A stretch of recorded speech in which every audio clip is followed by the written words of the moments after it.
होता है। कितने प्रकार से होता है? एक होता है संवहनीय वर्षा, विषुवत रेखा के आसपास होता है। किसके आसपास होता है?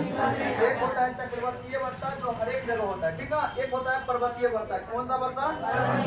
देखिए सूर्य की जो रोशनी है वो कर्क रेखा और मकर रेखा के बीच में होता है। कहाँ होता है? कर्क रेखा और मकर रेखा के बीच में होता है, ठीक है। कहाँ होता है? कर्क रेखा और मकर रेखा के बीच में होता है। तो सूर्य की रोशनी जब 21 जून को कर्क रेखा में पड़ता है तो वहाँ का वायुमंडल गर्म हो जाता है और हवा ऊपर उड़ जाता है। हवा में कहाँ उड़ जाता है? ऊपर उड़ जाता है। उस हवा को भरने के लिए वहाँ पे हाई प्रेशर जोन से हवा जाता है लो प्रेशर में। कहाँ जाता है? हवा किधर से किधर? हाई प्रेशर से लो प्रेशर। किधर जाता है? हाई प्रेशर से। जब दक्षिणी गोलार्ध से उत्तरी गोलार्ध में कोई हवा प्रवेश करता है तो वो दाहिनी ओर मुड़ जाता है, और दाहिनी ओर मुड़ेगा तो उसको हम क्या के ऊपर वाला को कहते हैं नॉर्थ, नीचे वाला को कहते हैं साउथ, इसको कहते हैं ईस्ट, इसको बोलते हैं वेस्ट। इसको हम क्या बोलेंगे? South west. इसको क्या बोलेंगे? नॉर्थ। क्या बोलेंगे? North east. कौन चीज बोलेंगे? 21 जून को कर्क रेखा पे सूर्य रहता है तो पूरा जो है ना वायुमंडल क्या हो जाता है? गर्म। और जब वायुमंडल गर्म हो जाएगा तो इसमें नमी रहेगा? नहीं रहेगा। और नमी नहीं रहेगा तो हवा कहाँ उड़ जाएगा? हवा कहाँ उड़ जाएगा? हवा कहाँ उड़ जाएगा? ऊपर। तो पूरे भारत का जो गर्म हवा था जो ऊपर उड़ गया इसको लो प्रेशर बोले थे। क्या बोले थे? Low pressure. और ये हिंद महासागर में रहता है जो हवा रहता है उसको क्या कहते हैं? High pressure. कौन सा हवा बोलते हैं? High pressure. ये हवा हाई प्रेशर से लो प्रेशर की तरफ जाता है और उत्तरी गोलार्ध में जब जाएगा तो वो दाहिनी की ओर मुड़ जाएगा। और यहाँ पे बोले थे दक्षिण पश्चिम मानसून। तो यहाँ पे जो है ना दक्षिण पश्चिम मानसून कितने शाखा में बट गया? एक शाखा हो गया अरब सागर का। कौन सा शाखा? एक शाखा कौन हो गया? एक शाखा हो गया बंगाल की खाड़ी वाला शाखा। कौन सा शाखा? एगो शाखा।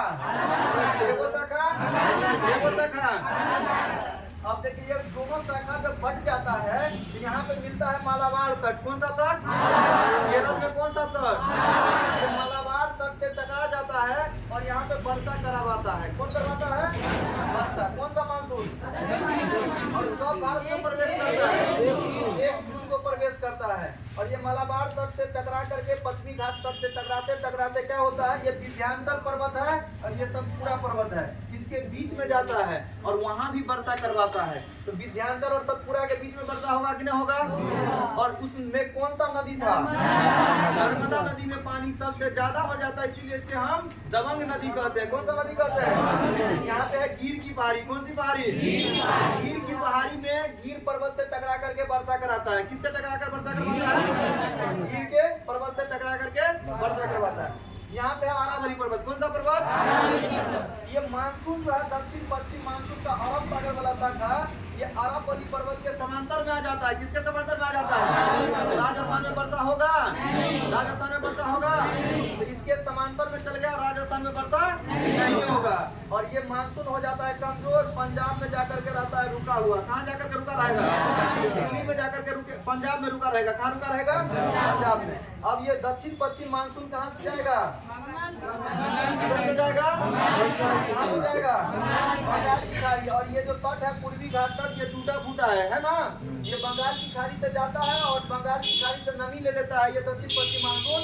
और यहाँ पे कौन सा पठार है? मेघालय का पठार।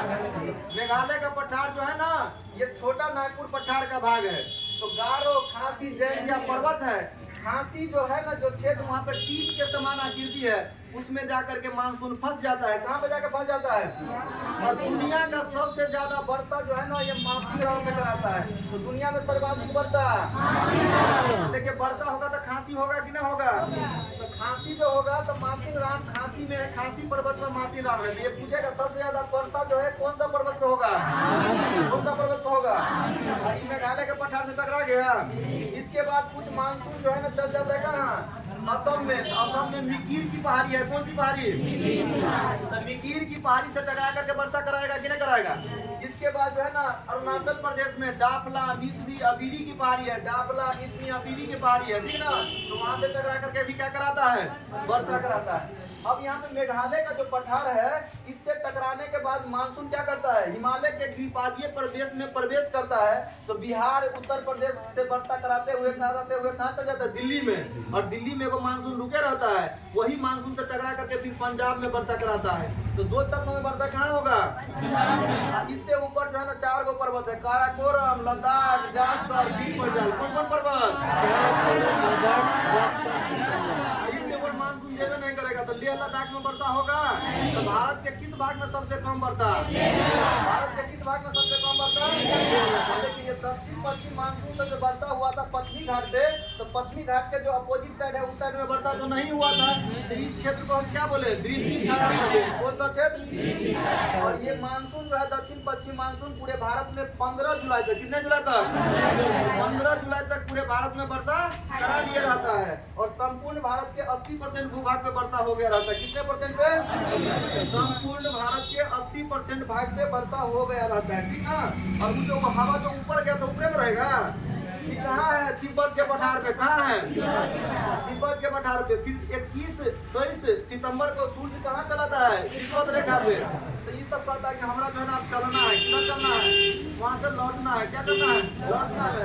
उसको हम कौन सा मानसून बोलेंगे, लौटती मानसून। कौन सा मानसून, लौटती मानसून का दिशा देखिए यहाँ क्या है, उत्तर। तो इसको हम कौन सा मानसून बोलेंगे, उत्तरी पूर्वी मानसून चलेगा। चल के जाते जाते ये बंगाल के खाड़ी में से क्या ले लेता है, नमी, क्या ले लेता है, तो कहता है उड़ीसा और आंध्र प्रदेश में तो थोड़ा आपको चक्रवात ला देते हैं। तो चक्रवात कहाँ ला देगा, उड़ीसा आंध्र प्रदेश में क्या आएगा, उड़ीसा आंध्र प्रदेश में क्या आएगा। तब तक आ जाता है ठंडी का महीना। कौन चीज का महीना, तमिलनाडु में वर्षा करा देता है। कहाँ वर्षा करा देता है, कहाँ वर्षा कराता है, तमिलनाडु में वर्षा कौन सा मानसून से, उत्तरी पूर्वी मानसून या लौटती मानसून। कहाँ पे वर्षा, और इससे वर्षा होता है 17% भूभागों पे। कितने परसेंट भूभागों पे, कितने परसेंट भूभागों पे, 17% भूभागों पे वर्षा हो जाता। कितना बात समझ गए, कितने समझ गए। अब गौर से सुनिए, ये भारत जो है ना पूरे वर्ल्ड में पूरब दिशा में है। कहाँ पे है, और वर्ल्ड में यूरोप है पश्चिम दिशा में। कहाँ है, तो आप जो है ना एक पश्चिम दिशा में देखिएगा तो यूरोप में है भूमध्य सागर। कौन सा सागर, भूमध्य